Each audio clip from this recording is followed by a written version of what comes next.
Olá pessoal, tudo bem com vocês? Hoje eu quero falar um pouquinho sobre desparasitização, a retirada dos vermes que hoje tem muito aparecido aí nas mídias sociais, muitos profissionais falando a respeito, você está vendo no YouTube, no Instagram, mas como é que funciona isso? Eu realmente preciso retirar parasitas, fazer protocolos para essa limpeza de parasitas? Boa pergunta, a gente vai responder aqui hoje nesse vídeo. Começando com o assunto parasitas. Bom, existem dois tipos de parasitas, né? Você tem parasitas de classes diferentes. Então, para cada tipo de classe diferente de parasita, você tem um tratamento adequado.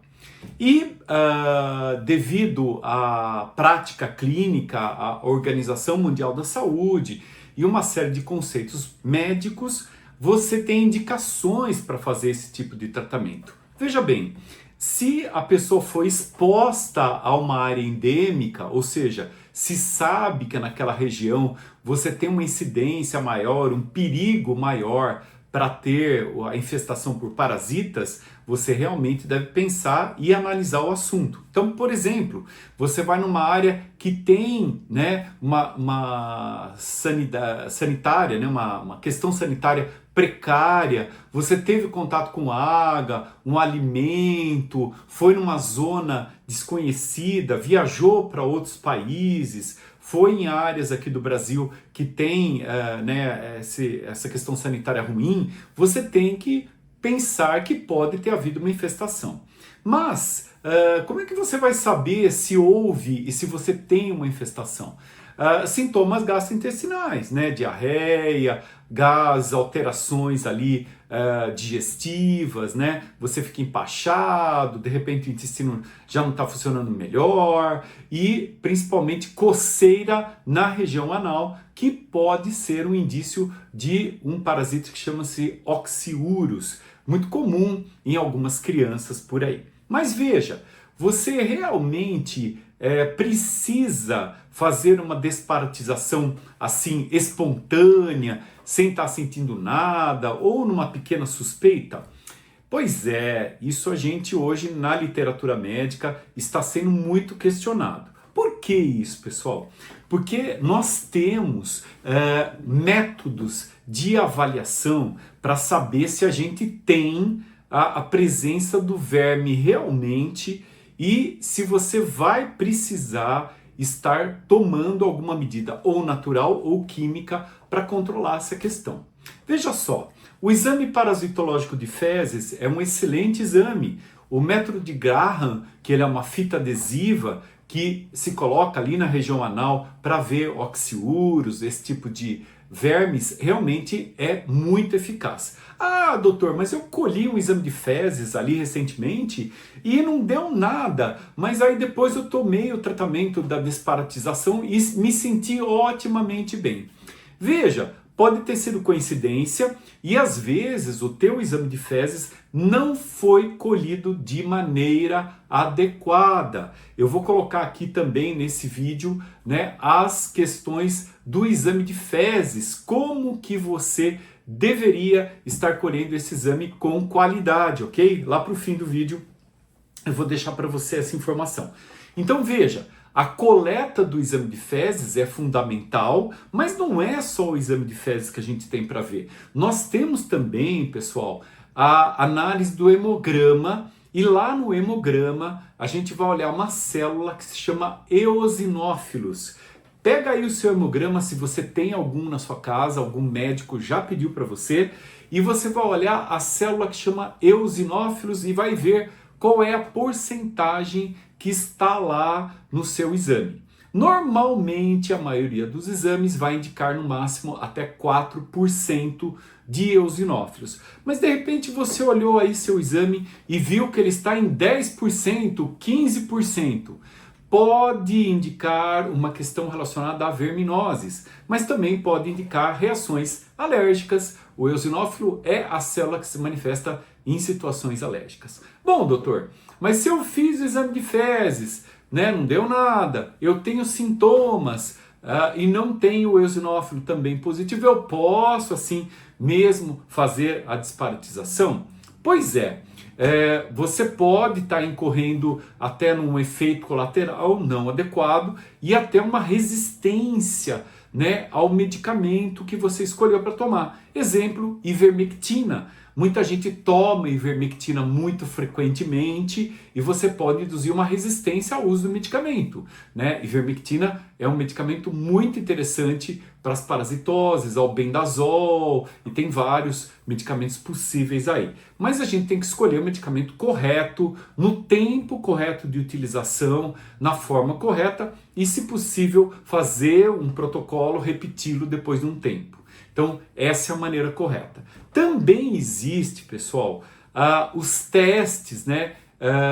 Quase como se fosse um teste genético, um teste de sorologia, para a gente ver aquelas patologias mais graves, que são aqueles vermes, por exemplo, que se infestam em tecidos, em cérebro, pulmões. Então muita gente fala, está justificada a sua vermifugação, a sua desparasitização, porque esses vermes não vão ficar ali no intestino, mas eles vão para outras áreas que a gente não vai conseguir detectar.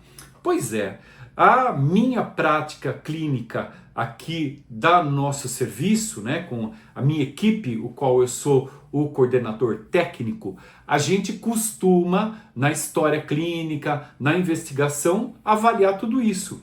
E aí a gente pode pedir uma sorologia específica, por exemplo, se eu suspeitar que você tem uma verminose numa outra área. Então é muito desejável que você faça uma investigação como essa na suspeita, porque o parasita pode migrar para outras áreas, é verdade. Mas aí justifica, às vezes, uma desparasitização natural, né? O que é uma desparasitização natural? Tem muita gente usando, por exemplo, artemisia, óleo de alho, chás e várias substâncias, né? Num protocolo que se diz um protocolo altamente eficiente para fazer essa desparasitização. Mas cuidado, esses protocolos podem falhar. A gente pode ter realmente pessoas fazendo isso, não conferiram se realmente houve a melhora, mas às vezes é uma coisa empírica. Então, o cuidado que eu falo para vocês é: faça a verificação, faça os exames, procure seu médico, seu profissional para conversar com ele. Cuidado para fazer esses tratamentos naturais de desparasitização que estão meio em moda. A gente tem visto muita gente falar muita bobagem, mas o nosso trabalho se baseia em ciência. A gente indica a desparasitização natural? Sim, mas a gente indica com os produtos e com os elementos que os estudos mostram que eles são eficazes. Então, eu vou mostrar mais para frente para você quais são os produtos aí que têm trabalhos que poderiam estar presentes na melhora. Realmente, a Artemisia está na lista, a semente do mamão está na lista, você tem alguns chás que estão na lista. Você vai ver, logo mais eu vou mostrar para você. Então, a gente tem que ter esse cuidado. E, infelizmente, né, para quem é naturalista, a gente sempre também apoia essa medida.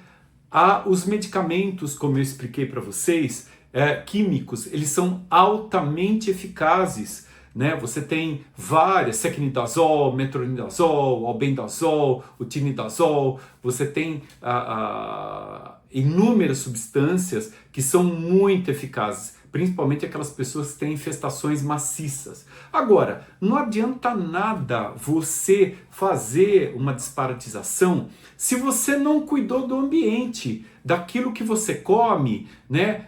A limpeza, a higienização dos alimentos que você come, verduras, legumes, frutas. Se você não mandou limpar a sua caixa d'água de casa, quantos anos você não mandou limpar a sua caixa d'água?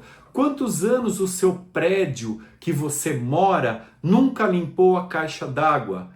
Você tem um poço na sua casa, poço artesiano, um poço natural ali na sua residência, na sua chácara, na sua fazenda. Você viu se realmente essa água está com qualidade? Você viu que aquela horta que você está plantando ali, ela está isenta de parasitas? Você pode ter animais que convivem ali, um gato, um cachorro, uma ave, né, um cavalo, uma vaca, que estão circulando por ali, e esses bichos podem ter as suas parasitoses e as fezes desses animais podem contaminar fontes de água, fontes de alimentos. Então você tem que ficar ligado, ok? Então sempre você faz o processo, toma o medicamento, as coisas naturais, mas tem que fazer a prevenção. Sem a prevenção não vai dar certo. Então às vezes a gente vai viajar, a gente se descuida um pouco, existem ambientes que são realmente complicados, né, pela própria qualidade da higiene local, então você tem que ficar atento, ok? A desparasitização, ela depende da pessoa, né? Ela pode ser feita mais que uma vez ao ano, você pode repeti-la mais que uma vez ao ano, mas o que eu te digo aqui é sempre faça aquilo que a ciência diz que é eficaz. Vou deixar depois algumas referências para as pessoas que querem ler mais ou terem acessos a mais informação. Eu deixo aqui para vocês. Agora, ouçam, cuidado com essa onda, né? Com essa enxurrada de informações, às vezes erradas e desnecessárias. Se você tem um bom laboratório, se preparou antes para fazer e faz adequadamente, colheu o material de maneira adequada, que eu também vou deixar aqui para você essa informação, com certeza não vai dar erro, você vai conseguir aí estar fazendo um bom tratamento e cuidar da sua saúde. A alimentação é importante? Óbvio que sim,